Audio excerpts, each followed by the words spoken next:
Hello everyone, welcome to Pitambara Educators. In this video, we are going to discuss strategy for revision of information technology subject for class 10th students. We know that examination is on 25th November. अब बहुत कम time बचा है आपके IT के exam में और आपको बाकी सब्जेक्ट्स भी पढ़ने हैं क्योंकि बाकी सब्जेक्ट्स के एग्ज़ाम में भी बहुत कम गैप है, ओनली 1 और 2 डेज़ का गैप है। तो आपको उनको भी अभी से ही रिवाइज़ करके रखना है क्योंकि उस दिन आप इतना सारा एक साथ रिवाइज़ नहीं कर पाएंगे।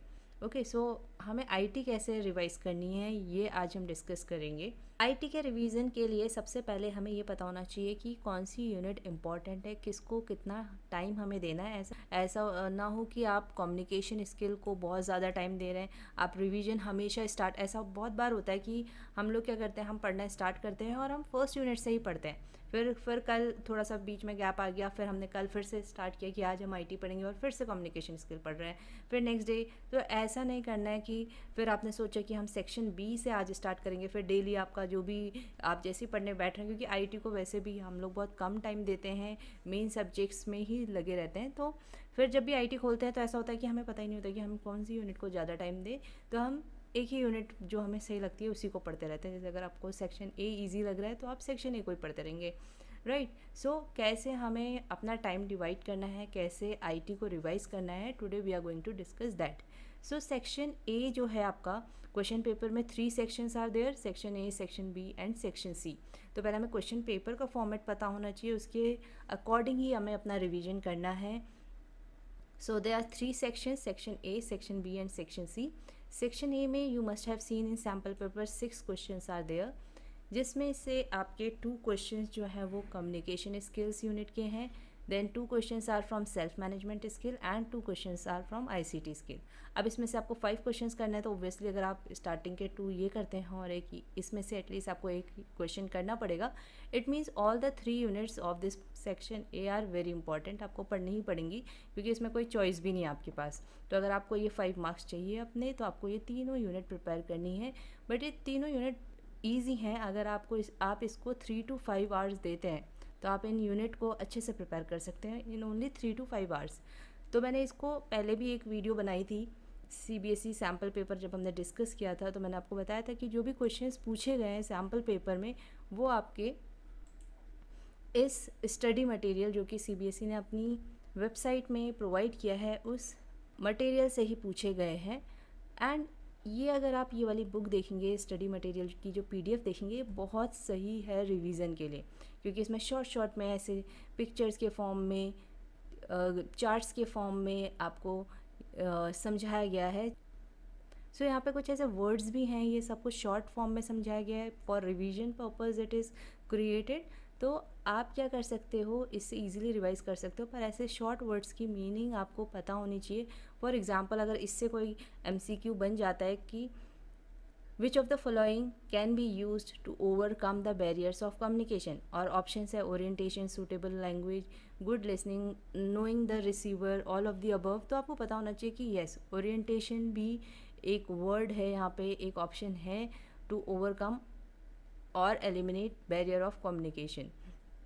सो ओरिएंटेशन क्या होता है, किसी भी पर्सन के लिए एक पर्टिकुलर फीलिंग या फिर उसके बारे में कुछ एक सोच बनाना, दैट इज़ ओरिएंटेशन। सो ये अगर आप कंप्लीट यूनिट्स देखेंगे इस बुक से, so all 3 units are covered in just 44 pages. So it is going to take hardly 3 to 5 hours. आप इसे प्रिपेयर करिए और फिर आप एमसीक्यूज़ भी ऐसे ही इसमें से देख सकते हैं कि ये टॉपिक्स हैं तो इसमें से क्या एमसीक्यू बन सकता है। For example, which of the following should be kept in mind to prevent virus infection. तो आपको पता होना चाहिए कि वायरस इन्फेक्शन के लिए क्या क्या पॉइंट हो सकते हैं।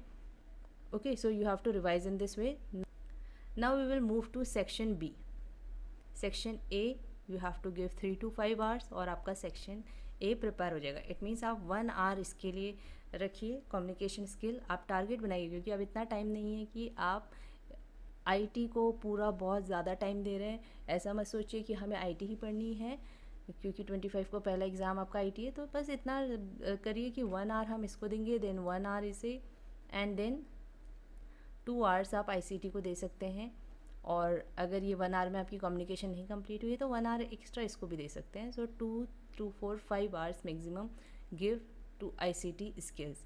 और इससे रिलेटेड एम्प्लॉयबिलिटी स्किल्स से रिलेटेड ये पूरा जो सेक्शन पार्ट ए है आपकी बुक का एम्प्लॉयबिलिटी स्किल्स, इससे रिलेटेड MCQs हमारे चैनल में हैं, आप देख सकते हैं। एक बार इन्हें रिवाइज करिए और उसके बाद MCQ सॉल्व करिए, so you would be able to easily solve those MCQs। Next is section B. Section B 15 out of 20 questions you have to attempt, and the questions are from these 3 units: digital documentation, electronic spreadsheet and database management system। अब database management system की बात करें तो इससे सिर्फ 2 questions आए हैं section B में, और electronic spreadsheet से आपके 10 questions हैं, digital documentation से 8 questions है। तो electronic spreadsheet very important, it is very important unit क्योंकि इससे मैक्सिमम क्वेश्चन आए हैं। And then digital documentation. तो अगर आपने ये 2 यूनिट प्रिपेयर कर लिए तो आपको डेटाबेस मैनेजमेंट सिस्टम यूनिट पढ़ने की ज़रूरत ही नहीं है। डेटाबेस मैनेजमेंट सिस्टम यूनिट में आपके टॉपिक्स भी डिफाइन नहीं है कि कहाँ तक आपके टॉपिक्स जो हैं उनसे क्वेश्चंस पूछे जाएंगे। तो इस यूनिट से सिर्फ 2 क्वेश्चंस आ रहे हैं जो कि हम छोड़ भी सकते हैं। तो आई विल रिकमेंड कि इस यूनिट को आप टाइम मत दीजिए। आपने थोड़ी बहुत तो पहले भी पढ़ी होगी, क्लास में भी पढ़ी होगी, तो अब ये यूनिट पढ़ने की ज़रूरत नहीं है। इसमें से सिर्फ 2 ही क्वेश्चन आते हैं, तो आप अपना मैक्सिमम टाइम जो है इन 2 यूनिट्स को दीजिए। अब मैक्सिमम टाइम मीन्स ये यूनिट्स थोड़ी सी डिफ़िकल्ट है क्योंकि इसमें जो है कंसेप्ट्स हैं। अगर आपने पहले से पढ़ी है तब तो ओके, तब तो आप जल्दी से रिवाइज़ कर लेंगे। अदरवाइज़ अगर आपने अभी तक बिल्कुल भी नहीं पढ़ी है या ऐसी ऊपर ऊपर पढ़ी है तो अब इसे अच्छे से पढ़ लीजिए।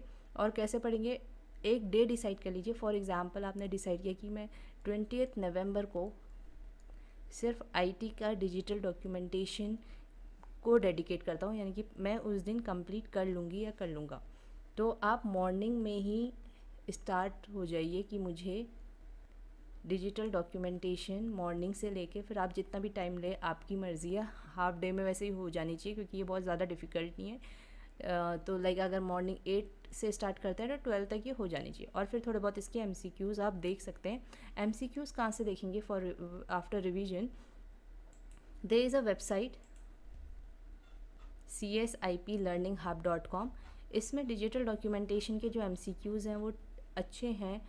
तो रिवीजन के लिए आप अपनी नॉलेज चेक करने के लिए आप इससे MCQs देख सकते हैं csiplearninghub.com। Then class 10th IT MCQs में जाइएगा और डिजिटल डॉक्यूमेंट पे क्लिक करिएगा, then you will get these MCQs। तो आप यहाँ से आंसर भी देख सकते हैं।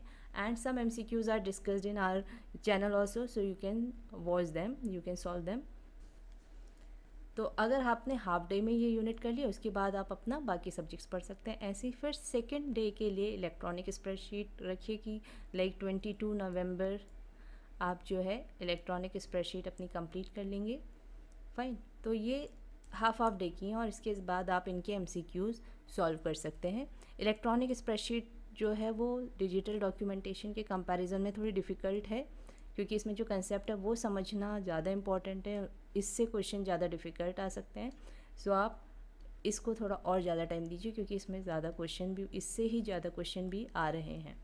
Now section C, 5 out of 7 questions you have to attempt.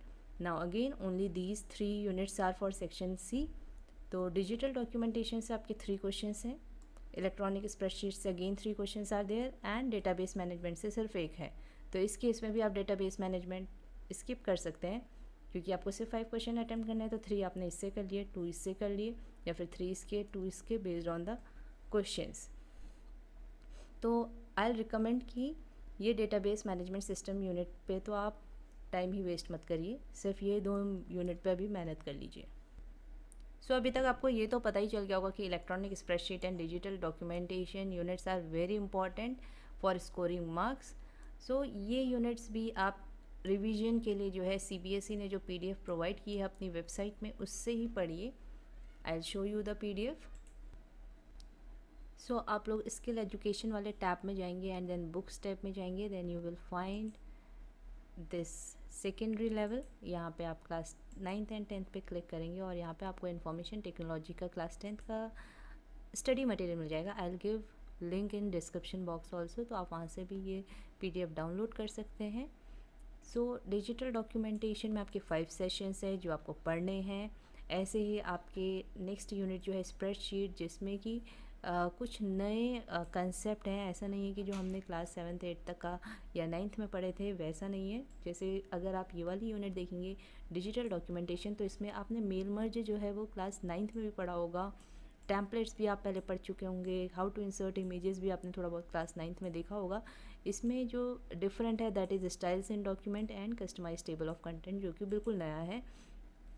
But अगर हम स्प्रेडशीट की बात करें तो स्प्रेडशीट में जितने भी टॉपिक्स हैं वो सब बिल्कुल डिफरेंट हैं, तो आपको उन्हें अच्छे से पढ़ना पड़ेगा। लाइक सॉल्वर, सब टोटल, डेटा कंसोलिडेशन, सिनेरियोज़, ये सारी चीज़ें आपके लिए नई हैं। तो आपने एक बार क्लास में पढ़ा होगा, ऑब्वियसली यूनिट टेस्ट के लिए पढ़ा होगा, प्री बोर्ड्स के लिए पढ़ा होगा।